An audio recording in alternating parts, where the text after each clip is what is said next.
guys, my name is Abigail Hablitzel. This is my podcast, Cranial Thoughts. This is a podcast where we cover recent medical issues, innovation of medical procedures, and more. Today I have a few guests with me. We're going to be debating a very special topic. Let me help me introduce Gabby Gatlin. This is Miss Gabby Gatlin. And then my other very special guest is Miss Miranda McHenry. Yeah! Yay! Go ahead and introduce your majors and your age for me. I'm Gabby. I'm a nursing major and I'm 18 years old. I'm Miranda. I'm 18 and I'm an elementary education major. So clearly, we have one that knows a little bit about our subject, which I'll get to in a minute, and then one who's not very educated on medical procedures. Period. Period, as McHenry says. All right, today we're going to be going over something called a transcatheter mitral valve replacement. Miranda, do you know what that is? No. Awesome. We're going to be going over different things like how the old way is, which the old way is going to be just called a open mitral valve replacement where no transcatheter. The new way is the transcatheter. So we'll be going over the procedures of both and they're step by step. And they're going to be debating against me together. So two noggins against one. Yeah. Do you guys have any questions before we start? Go ahead. What's a catheter? Okay. A catheter is it's a thin tube, very flexible, thin tube. Most of the time they are used for your urinary tract. So a lot of people, like pregnant ladies and the elderly, which we call geriatrics, get them inserted to help with incontinence. But in this case, the catheter is going to be helping get the new valve to the old valve and replace it. Okay. And it actually goes, it's going to be inserted through the femoral bone. Oh. Or, sorry, artery. All right. Anything else before we start? Perfect. Yay. So, like, again, just the transcatheter mitral valve replacement, old versus new. And then we're just going to explain how it's going to be less invasive, and then how it's going to be less invasive, the new procedure, than the old one is. And they're going to really, really try to go against me on this. So, a hospital here in Wichita is called Via Christi. They're the first to ever successfully do a procedure, a transcatheter mitral valve procedure, on a lady in Hutchinson, Kansas, and her recovery was immaculate. She did amazing, and she's just so grateful. So that's amazing. But we're going to get into the step-by-step of the old mitral valve replacement, traditional. I've been calling it traditional. Are you guys ready for this? Yeah. Perfect. Perfect. All right. So first, the doctors are going to be obviously anesthetics. You're always going to be put on anesthetics for mostly any procedure that you go in for, just because it helps with pain and really who would want to do that? I mean, right? Mm-hmm. All right. So the first thing to do is cut down the breastbone. Do you know where that is, Miranda? Yep, I know where breasts are. Period. All right. So they're going to cut down right down the middle, and then they're going to separate the breastbone to access the heart, which this is very painful if they do not have the anesthetics. Hence, they will have a longer recovery time. Yes. And then after they separate the breastbone, they go in and I don't know what the machine is called. I tried finding it and I could not find it. But they attach you to a heart-lung machine is what the article said for me. And it acts as your heart and lungs. It helps pump your heart and and helps you breathe during this procedure. And then they go in and remove your mitral valve, your original mitral valve, which obviously it's just you develop it as you age and you grow, and obviously in the womb. I have a question. What's up? So what's the problem that we're dealing with? Yeah, like why do Exactly. they need the surgery? Yeah. Like what's the issue? So people are either born or developed. They either are born or they develop mitral valve issues. The most common ones are mitral valve regurgitation, which regurgitation is the backflow through the mitral valve. So usually the mitral valve is going to be what closes off the blood pumping from the mitral valve out. So it's just going to be backflow. It's going to be what prevents backflow, which is why it's really important, because otherwise you can have more issues down the line. So that's one of them. And then the other one is mitral valve stenosis. It's like valve blockage. So that can obviously, if something's blocking the valve, then the blood flow won't be as, it just won't be as Not as efficient. Yes. Sure, yeah. Mm-hmm. Any other questions, Rhea?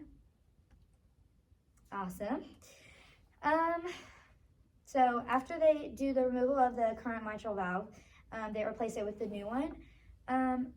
From my research, they do, in both procedures, they use man-made, they're man-made mitral valves, but they're made from cow and pig tissue.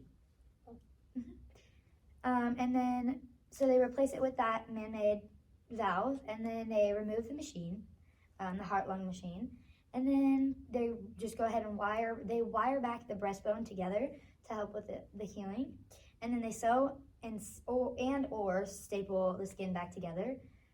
Sewing would probably be the more efficient way to stray away from bacteria, but stapling is easier.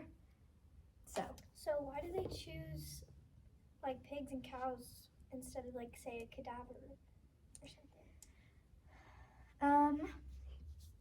They are made of cows, pigs, and actually I forgot to say it, but human biological heart tissue. That's in rare cases though, just because a lot of cadavers are older due to dying is a part of aging. So as you age, the more broken down your body gets. So that usually the tissues aren't as healthy as they would if we used the cow or the pig heart or tissues. And then there was one other thing, and I cannot. They use the cows and the pig tissue for replacement of the valves because it doesn't increase the risk of bleeding or blood clotting. So there's already that risk of bleeding excessively, and then also or clotting, which are two very different things, obviously. But since there's that risk already, if you use something else, say a mechanical one, which would not be the greatest idea because obviously that's your heart, that's how your body pumps blood, and it's how you move. The pig and cow tissue would be the best possible source, I would say. Interesting. Yeah. So after that, they're done with the traditional, and after they're done with the traditional one, their recovery is about 4 to 6 weeks. Sometimes it can be longer, depending on if there's complications with the surgeries, which is really unfortunate, but unfortunately it happens. So, are you guys have any questions so far? Do you know how long the surgery takes? Yeah, so a lot of people, what most say is 4 hours or more, so they strongly suggest that family stays in the waiting room because it's a very hard procedure to do, and it can have a lot of complications, which is never good. So, yeah, it's a very hard, long process. Even the preparation for it is insane. My question kind of asked about preparations. So I am a Grey's Anatomy fan. Okay, so that's the only reason that I know this. Me too. But so are there qualifications kind of to go into this procedure? Is it you know what I mean? Requirements that the patient needs to have in a certain way to go against this procedure, or is it just they just need it so they get it? So with all heart surgery, it's hard to get into just because we're in a shortage of cardiologists. But most of the time, if they have those issues, they're chronic issues. They're not acute, which acute is short and chronic is long term. So really, it just matters if they have like if they check off the boxes of the regurgitation or the stenosis. Mhm. Sometimes it can be other issues, but they can cause, like, especially they try to get in patients who have experienced atrial fibrillation. I can't even say that. I'm so sorry. Which is just an irregular heart rhythm. It's called AFib. Grey's Anatomy. And then pulmonary hypertension. It's just high blood pressure in the pulmonary arteries. And then it's also lungs. Yeah. Mm-hmm. And then CHF is congestive heart failure. So if anyone with like heart issues like really could get this surgery to help. Yeah, I feel like, say in Grey's Anatomy, you're thinking more like a clinical trial where they have to meet those requirements. Yeah. I'd say it's more, like if you need it, you're gonna get it. Yeah. Okay. So this is the traditional way. See, the new way, the like improved way, would be. It's very different. There's because probably you not do as have. many surgeons There isn't. that No. do it. Mm-hmm. Like I said, only one person has successfully done this. So obviously they did the trial. They had contacts from all over the world help them with their information to be able to do it. So that one, we'll talk about it later on, but is going to be really hard to get on the wait list for. Because like they want you at your best so they can have like the most successes. That would be. And it's more like experimental, and not many surgeons do it. Mm-hmm. Yeah, or if they sometimes they can be like if they're in like the worst condition, or the new and improved way is more aimed towards older people who cannot can't heal as best, because in the traditional way you break open those bones, the breastbone, and it's just really complicated, and older people don't heal as well. So they try to do it on older patients so that they can, because the recovery time is shorter. Okay. But really it can be done on anybody. So oftentimes it seems that if older people get like one surgery, then it kind of just snowballs. And they never like fully recover.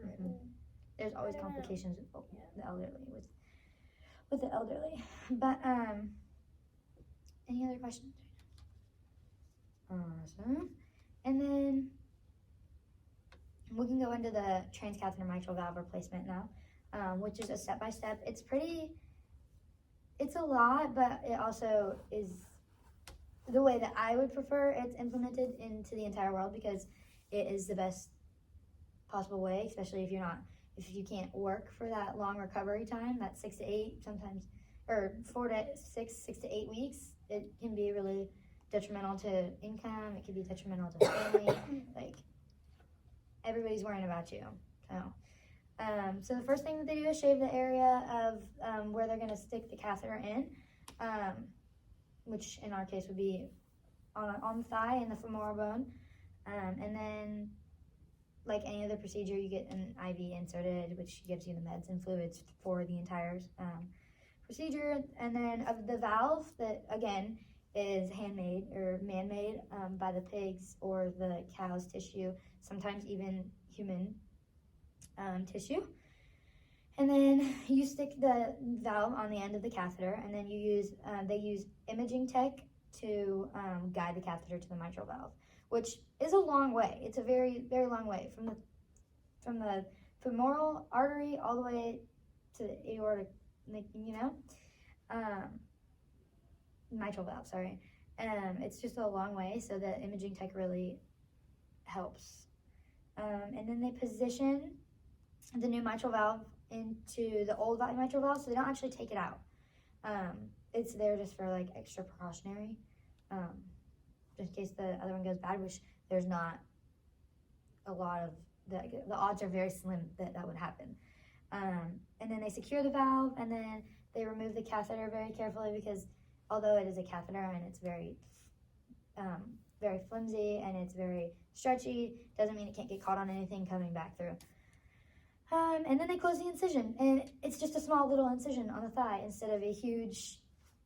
You don't have to wire back the breastbone. You don't have to staple or sew the incision on your chest shut. Super, super easy.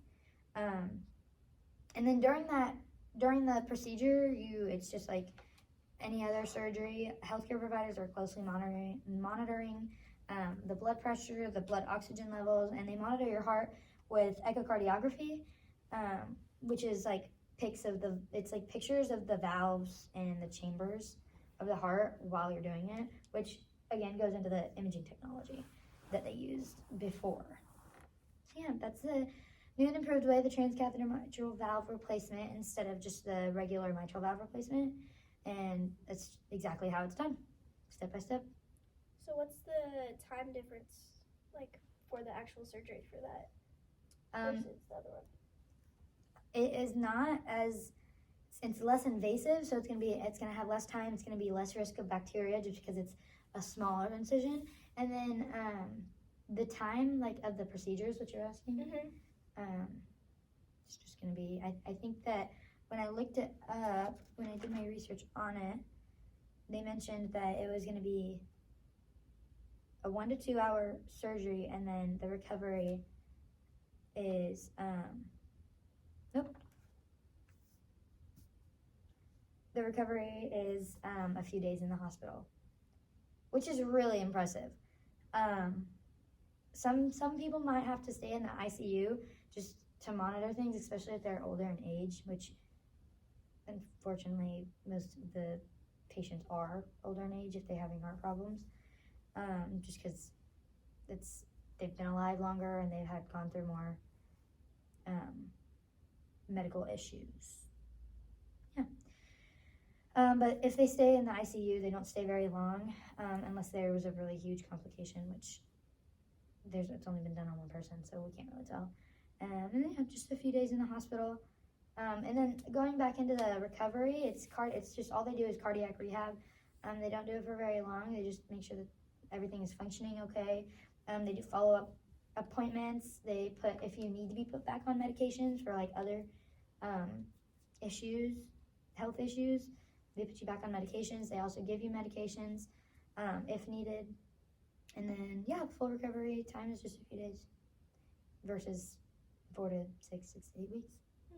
Yeah, pretty cool. It seems like there's a lot more like technology involved. Is there like concern about like what if something like goes wrong with the technology, you know? So since we are in this day and age, it's 2023, 2024, next month. We have evolved a lot. All of the healthcare industry has evolved like tremendously, whether that's with x-rays, whether that's echocardiography, whether that's really anything. Like you can do a lot more than you could 20, 30 years ago, 10 maybe even. Every day there's more development in technology and different things. Sometimes it can even be blood typing, like from the smallest thing to the biggest procedures. Like everything is evolving, and yeah, there is a lot of technology in this procedure, but for the recovery time and the benefits of it, it's very, very impressive, I would say. Do you know what the complications? Do you know what the complications are for this procedure? Brief intermission. Is that 50? 25. You can do whatever. That works. Right. So what are the complications for this procedure? Some complications can be blood clotting or strokes, but again, that can help in with the regular traditional mitral valve replacement too. Most of the complications for both are the same because they're doing the same thing. And then tissue damage could be one, just because you're going all the way up through that femoral artery. Tissue damage to the old mitral valve wouldn't matter as much because that's what they were going in to replace, and in the traditional, they do actually remove it. And then movement of the valve out of place can also be another one. It is sewn in, so chances are slim to none about that as well. Another complication can be the left ventricular outflow tract obstruction, which is it just stops the blood flow from the left ventricle, which is not good at all. It's not good at all. No. Not good. But then again, it's not that hasn't been done on enough people, which is why every day they're trying to get more people to do the procedures. Obviously, people are a little skeptical on it because it's new and it's risky. And although it's risky, it does have advantages, I would say. You can correct those diseases, and like diseases if they have mitral valve diseases or any heart issues can sometimes be resolved by it. But the CHF, the pulmonary hypertension, the AFib, they can all be corrected by this if that's the main problem. So it can correct that. It can improve symptoms caused by the mitral valve disease, and then it could decrease risks of serious health problems. Just because the heart, again, is what keeps us alive and going every single day. Yeah. So why is there only one doctor that does it? There's not actually one doctor. There's multiple doctors. Two of the doctors are very known at Via Christi. Via Christi is in Wichita, Kansas, where we're filming this today. And it's very, the woman who had first got this done, like I said, she's from Hutchinson, Kansas, not too far away from Wichita. Her and her doctors got very, very close. It's very impressive, and the two doctors are Brett Grizzle, and then bear with me because I can barely pronounce this, but it's Aziz Maxab. There's multiple, and then there's two more, which Dr. Maxad and then Tiagi, they were just the overseas, they were doctors that just kind of like put their input in and how this would work best. And then Basim Chahab and then Brett Grizzle are the two that made this actually be a thing and make this, they implemented this. The woman who got it done, she actually said that the doctors fought so hard for her and they took such good care of her. Her name's Terry. She's Terry Lawnmeyer. She's very grateful for her experience. Also, I just think that it's so cool that this happened in Kansas. Mm-hmm. Not a lot of groundbreaking stuff happens here. I mean, No, BTK. pretty boring, but- That was groundbreaking, but not in a good way. In a good way. But did I answer your question right? Yeah, I think so. Okay. I have one question. Is there only one success story, or is there's only one person it's been done on and it was a success? No, there's just one success story. So there's, you can actually find it on Via Christi's website. It's literally her story on how like her recovery went, how grateful she was, and then they have done about 2,500 not procedures. Okay. They test trials on animals. Animals that need it, not animals that are like not like donation animals. Okay, I was like, animal testing? We're saying that we should do animal testing, Abby. But clinical trials are also done on humans. But this happened not too long ago, and I believe that they have done more since, and they've all been successful as well. Outside of Wichita, I'm not sure how many people have done this or tried this. I know that there's some research out there since it's so new, because this was released in 2022 at the end of it. Since it's so new, it's not known very much about. And then it's also, back on topic of that question. Sorry. She was just the first to have it done, and it was successful. So she was the first person to have it done, period, and they were successful in doing it on their first try, which is very impressive. It would be interesting to see like the comparison of like how successful it is as Be- time goes on. You by know, the as other they one? as they keep doing more, I guess. Like You know, between like between like the old one and the new transitional one, and then the yeah, just like seeing if transcatheter. it really is more successful. Like, I mean, I'm excited. I think it's really cool. Yeah, it is. I think it's really interesting, and I think that not a lot of healthcare, like groundbreaking healthcare things have happened recently, especially not in cardio.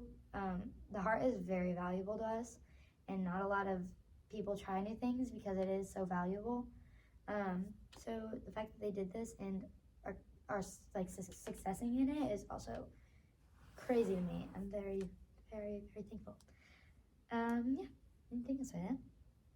I don't know if you talked about this, but do you talk about Terry's health at all, and like how her health was before the procedure, like what exactly was like wrong, and then like just how she was health wise? She didn't talk about it in her patient story. So I'm assuming that was just not. It's just not disclosed. Yeah. Patient confidentiality is, Yeah. Probably put into that. But they did talk about the article. The patient story did talk about how prior to her procedure, she kind of like was fatigued when she took her first few steps. Despite like she was on oxygen therapy, but she was just a little bit fatigued and out of breath. But again, after being on anesthetics and having just oxygen be like your main source of how you breathe and how you just function in general, it's not surprising. But she did say that she was within 2 days of her procedure, she was no longer required oxygen and was walking around the cardiothoracic intensive care unit like she owned the place. And that's word for word, like she owned the place. So, like I owned the place is what it says. So, yeah. And she was discharged 5 days after her life-changing procedure. Pretty crazy, pretty cool. Yeah. Anything else right now? No, keep going on your. We actually are getting towards the end of it. This is kind of just question time, and then I'm just gonna go back into the one patient's story about how she. Okay, then I actually do have a question. Why does Via Christi think this is a better idea? Via Christi, so we've already kind of hit some topics, but I'll just like name them off right like now as just like all together. So one, it's minimally invasive, which is always good for procedures, any procedure. It helps with certain health issues, heart problems that they could have.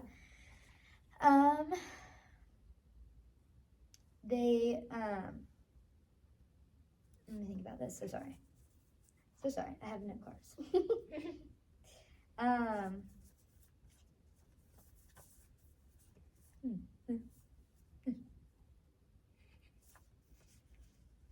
Okay. So it corrects those issues, those heart issues, and then it improves the symptoms caused by the mitral valve disease in the first place, which is very good. And then it decreases like risks like for other serious health problems later. So like at first, like having the mitral valve issue, you can have it leads to those things I was talking about, the AFib, the pulmonary hypertension, congestive heart failure, and not only if you have congestive heart failure can it affect your heart, but it can also, since your blood's not pumping correctly, you can have edema in your legs and other extremities of your body, which is also not good. So that's not just affecting the heart, it's also affecting the rest of the body. So yeah, they think it's a better idea because or better way to do this procedure because of how risky the old one is, the traditional way is.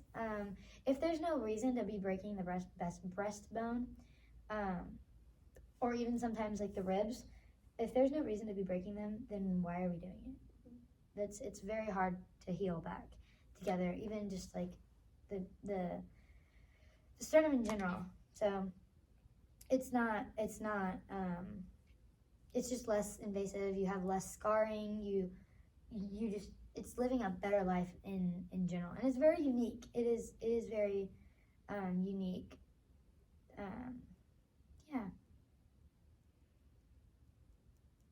Dr. Grizzle actually said it allows patients in the community to benefit from the clinical breakthroughs much sooner than they otherwise could, which could be a lifesaver for acutely ill patients who are running out of options in time.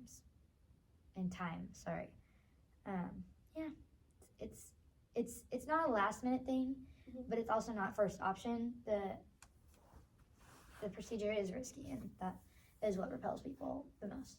Do you know like the risk of like, you know, people are like, oh, there's like a 50% chance of you being alive after that? Like, Well, right now it's 100% because it's only been done on one person. oh, Yeah, so they don't have like the numbers. So they don't have the numbers Yeah. That's what I'm So interested to see. Terry for really sure. went.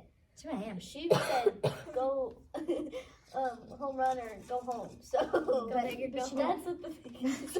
But she didn't have any other. She didn't have any other like options. You know, she Yeah. didn't have any other options. So was she not given the Given- traditional? Yeah. option? What about the traditional? It was her option? choice to. They offered didn't it want as that a. one. They offered it as a. As either or. As either or. And she chose And that one. I mean, if you were offered to be the first in a trial, I feel like. I don't I'd think be I pretty would do it. nervous. I know, but also like the chances of it happening would also be kind of be like groundbreaking. You'd be like, oh my gosh. So they're like, hey, there's like an 80. So like, there's like a 20% chance. it's never of you, been like, done. Yeah, I wouldn't want to dying be the after. first. He's like the traditional way. He's like, but hear me out. Hear me out. It's really, really crazy. But she had heart failure, so like she was really not doing too hot, you know. She is a 65-year-old woman, so that's not. It's up there. It's like a little bit past. That's mid, you know. Not to offend anybody.